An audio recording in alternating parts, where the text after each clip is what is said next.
Jadi SJW ini udah nggak punya alasan untuk bilang Oscar too white. nah, atau mana Cewek. sinias wanita ya gitu kan. The Talkies, ngomongin film Bersama Bayu dan Edoy. Selamat datang di The Talkies. Ketemu lagi bersama saya Bayu. Dan Edoy, Episode kali ini kita akan bahas Oscar nomination 2021. Apa nih yang istimewa, Doy? oke, nah jadi ini kan penyelenggaraan Oscar ke 93 ya. Yeah. Mank, filmnya David Fincher yang produksi Netflix, mimpin nih 10 nominasi. 10 nominasi. Oke, jadi ada 6 film yang dapat 6 nominasi dan 6-6-nya tuh masuk di nominasi Best Picture. Apa aja, Bay? The Father, Son Bener of ya? Metal, Minari, Nomadland, The Trial of Chicago 7, Judas and the Black Messiah. Terus satu lagi 5 nominasi. Promising Young Woman. Promising Young Woman. Itu. Nah, tapi yang istimewa adalah karena pandemi ini ya, di mana bioskop pada vakum, maka ini tahunnya tahun streaming platform. Oh iya, Netflix ya, merajalela ya. Netflix memimpin dengan 35 nominasi. Dan Amazon Prime 12. 12. Ini Netflix nggak termasuk News of the World nih. Karena udah tayang duluan di bioskop ya. Nah, di Amerika tuh tayang di bioskop Universal. Karena era pandemi, ini untuk pertama kalinya Oscar diselenggarakan lebih dari satu tempat. Biasanya kan di Kodak Theater ya. Nah, ini Kodak Theater masih ada. Tapi lokasi lainnya, kalau kemarin si Presiden Ampasnya bilang ada di Union Station. Selebihnya belum tahu nih di mana aja. Kayak kemarin Golden Globe mungkin di 2 lokasi kan, dan orang sebagian from home ya mereka. Nah, era pandemi ini menyebabkan gak ada host juga. Kayak tahun kemarin nggak ada host karena nggak sengaja ya, karena maksudnya bukan kasus kemauan ya? mereka.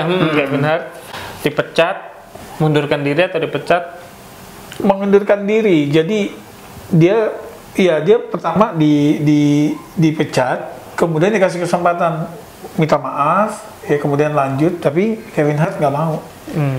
Padahal itu dream jobnya dia, gitu ya. Tapi dia ini statement dia bahwa cancel culture, lu gila lu, itu tweet gue berapa belas tahun lalu gitu kan, kayak gitu. Ya, banyak catatan pertama nih, catatan istimewa di Oscar tahun ini. Masalah representasi ini. Representasi. Jadi SJW ini udah nggak punya alasan untuk bilang Oscar too white. nah, atau mana Cewek. sinias wanita, ya gitu kan. Tahun lalu rame kan itu kan. Sekarang benar-benar kebagi nih. Sekarang semua ada perwakilan. Oke, kita mulai dari sutradara. Ini tahun ke-93 kan. Iya. Nah, 92 tahun sebelumnya dalam sejarah Oscar itu baru ada 5 sinias wanita yang dapat nominasi Best Director. Lina Wertmuller di Seven Beauties tahun 76, Jane Campion The Piano 93, Sofia Coppola 2003, Lost in Translation, Catherine Bigelow dan menang di Hurt 2009 di Hurt Locker, dan Greta Gerwig di Lady Bird. Nah, tahun ini langsung ada nomini ke-6 dan ke-7. Pertama kalinya ada 2 sutradara wanita sekaligus yang dapat nominasi Best Director di tahun yang sama. Nomadland, Chloe Zhao dan Promising Young Woman. Emerald Fennell. Gitu. Nah, jadi untuk pertama kalinya nih, gitu ya. Dan catatan satu lainnya adalah Chloe Zhao selain mewakili Minoritas wanita, dia juga mewakili minoritas Asian American ya. Iya. Jadi dia mewakili Asian American berdua juga. Oh, sutradara dari Minari. Ya, Lee Isaac Chung. Jadi Chloe Zhao itu Chinese American, Lee Isaac Chung itu Korean American. Gitu. Jadi di kategori Best Director aja ini udah ada diverse ya.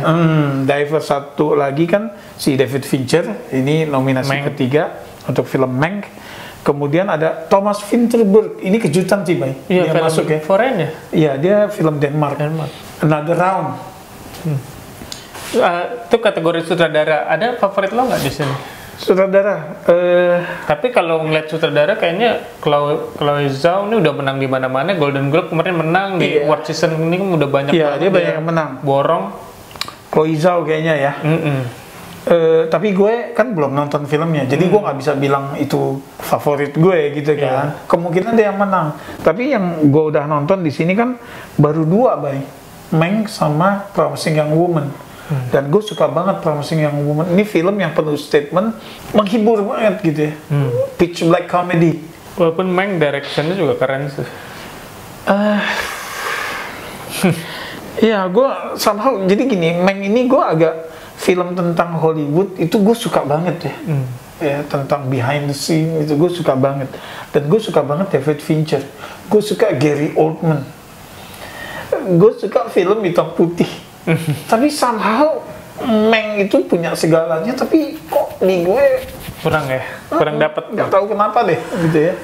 Sekarang soal representasi Best Actor. Ada Chadwick Boseman yang jadi ada 3 people of color ya, person of color ya. Chadwick Boseman almarhum untuk film Ma Rainey's Black Bottom, dan dia kayaknya yang bakal menang ya. Iya, karena ya untuk menghormati beliau. Dan emang mainnya keren juga. Ya, dan kalau sampai dia menang maka dia jadi aktor posthumous anumerta pertama setelah Joker. Heath Ledger ya, tahun 2008.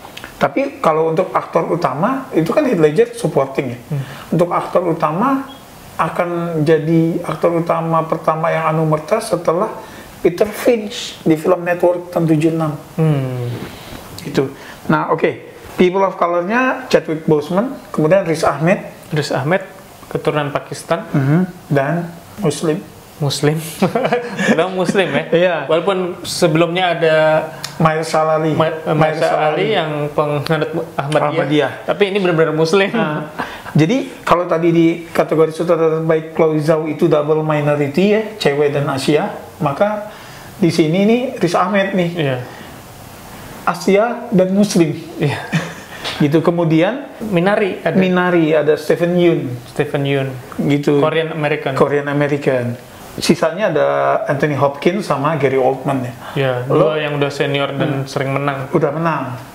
Kalau gue jagoannya sebenarnya Riz Ahmed di film Sound of Metal tuh keren banget menurut gue. Jadi sebagai seorang drummer metal, dan tiba-tiba lo kehilangan pendengaran lo. Iya. Wow. Nah, tapi tetap bagi gue yang menang akan Chadwick Boseman ya, karena kayaknya udah sulit deh, orang pasti akan vote buat dia. Dan di sini karakter yang diperankan di Ma Rainey's Black Bottom ini kan antagonis ya. Beda sama karakter-karakter yang lain. Dia sangat menyebalkan di film Terus ini. badannya kurus juga. Mungkin karena udah sakit juga. Ini kan film terakhirnya dia kan.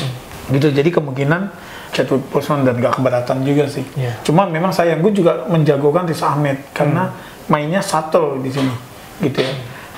Perannya sangat membuka peluang untuk dia overacting, tapi di sini enggak, gitu.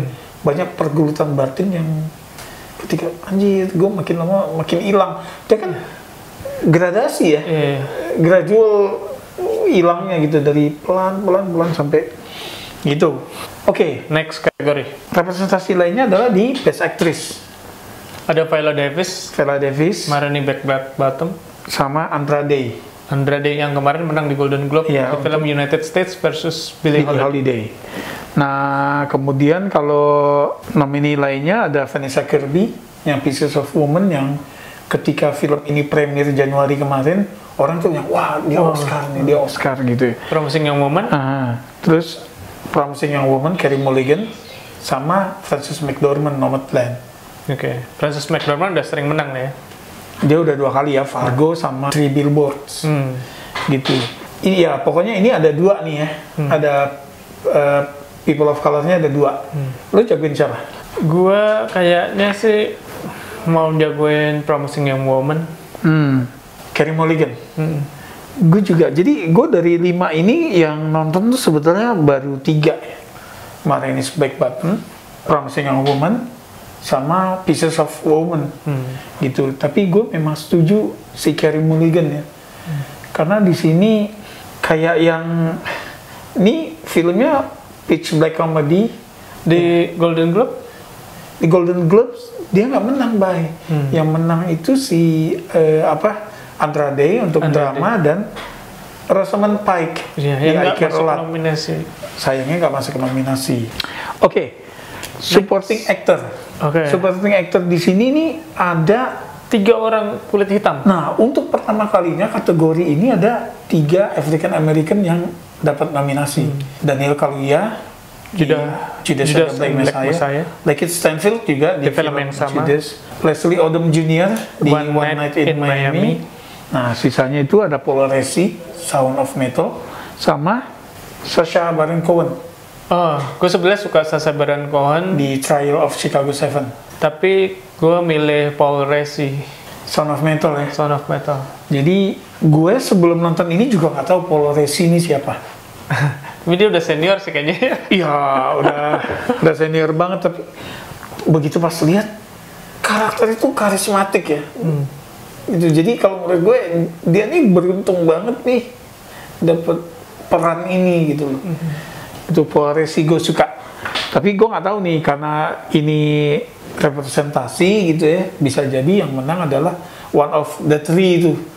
David Kaluuya atau Daniel Kaluuya Daniel atau Kaluuya. si Leslie Odom atau si Lakeith Stanfield. Kalau gue sih menjagokan Lakeith Stanfield. Oke, representasi juga terjadi di Best Supporting Actress. Best Supporting Actress. Ada siapa di situ? Ada Yoon Joo Jung dari Korea. Dia aktris senior ya? Senior banget. Dia pertama kali main film 50 tahun lalu, tahun 71 di Korea. Gitu. 50 tahun lalu. Gitu ya. Nah, kalau yang sering nonton film Korea tuh udah akrab lah ya. Sama Yoon Joo Jung ini. Gue sih enggak sih. Baru sekali gue dengar namanya. Gitu. Salah satu yang menonjol tuh dia The Bacchus Lady gitu ya, yang belakangan ya. Tapi dia sejak film pertama tahun 71 dia udah menang penghargaan di Korea, aktris terbaik. Memang udah aktris keren ya. Nah, kemudian jadi dia menjadi aktris Korea pertama yang mendapat nominasi Oscar.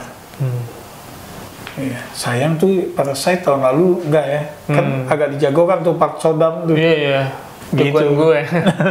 Nah, ini akhirnya kebayar nih tahun ini. Supporting actress ada Maria Bakalova, Borat, Glenn Close, Hillbilly Elegy, Olivia Colman, The Father. Dia udah menang ya. Sama Amanda Seyfried. Yang lo jagoin siapa? Yang gue jagoin Maria Bakalova di Borat karena gue ngeliat dia itu kan guerrilla filmmaking ya, dimana dia sempat terdesak sama si Rudy Giuliani, tapi dia bisa aja nggak break karakter di situ. Bagi gue keren. Tapi kalau gue ngelihat gini, yang vote untuk aktor adalah branch actor ya. Nah, jadi mereka mungkin ngelihat bahwa ini kan prank-prankan nih, gitu ya. Dibilang gitu. Kadar actingnya tuh agak kurang gitu ya. Nah, mereka mungkin kalau gue nih ke Yoon Joo Jung karena dia juga udah berapa kali nih menang dari kritikus untuk film Minari. Tapi ada kuda hitam di sini, Bay. Yaitu Glenn Close. Karena Glenn Close ini nominasi ke-8 dia dan dia belum pernah menang sama sekali. Udah saatnya nih ya ngasih. Nah, gitu. Walaupun filmnya nggak terlalu digemari orang ya. Maksudnya digemari kritikus. Ini filmnya kalau di Rotten Tomatoes nih Rotten. Filmnya nggak bagus aja dia tetap dapat nominasi gitu loh, Bay. Dan dia udah 8 kali. Iya, udah saatnya lah ya. Jadi kalau sampai dia tahun ini kalah lagi, takutnya nggak ada kesempatan lain. Apakah ini jadi rekor? Kita harus ngecek nih, apakah jadi rekor ya? Karena Peter O'Toole juga sampai meninggal nggak menang-menang, itu kayaknya 8 kali juga sih. Tapi untuk aktris gue nggak tahu ya, belum, kita harus cek lagi. Gitu. Dan uniknya Glenn Close tahun ini dapat nominasi Oscar di Hillbilly Elegy. Untuk peran yang sama dia juga dapat nominasi Razzie Award untuk aktris terburuk di peran yang sama, di film yang sama. Nggak mungkin lah pemenang Oscar dapat nominasi Razzie deh kalau gitu. Kita lihat aja, Bay. Voternya beda ya. Voternya beda kan, Razzie buat lucu-lucuan sebetulnya. Gitu. Jadi gue nih split nih, either Glenn Close atau Yoon Yoo-jung. Tapi Sebagai orang Asia, Yoon Yoo-jung. tapi kategori Best Supporting Actress di Oscar dari dulu adalah kategori yang paling sering bikin kejutan. Jadi bisa jadi Maria Bakalova gitu loh. Tahun ini kita kembali ke Chloe Zhao nih, Bay. Tahun ini dia menjadi orang yang mendapat nominasi paling banyak. 4 ya. Sutradara, Produser, penulis skenario, dan editor. Dia 4 sekaligus, Bay. Ini Wow. kayaknya memang tahunnya dia. Kalau sampai dia nggak menang salah satunya aja, pedih. Nah, double nominee lainnya Sacha Baron Cohen, Bay. Oke, dia pemeran di Di Trial of Chicago 7. betul, dia dapat nominasi supporting actor. Nah, di Borat dia Sebagai salah satu penulis skenario. Oke. Dari berapa orang tuh yang nulis? 6. Banyak banget. Kemudian Leslie Odom. Oke, One Night in Miami. Nah, di One Night in Miami dia selain berperan dan dapat nominee di supporting actor, dia juga ikut nulis lagu Speak Now. Oke. Harus diingat Leslie Odom kan memang aktor teater ya. Di Hamilton dia kan memang nyanyi gitu. Penyanyi. Ya. Yang memang punya jagoan, silakan tulis di komen. Jangan lupa subscribe yang belum. Ya, dan di share ya. Gitu. Sampai ketemu di episode berikutnya. Salam.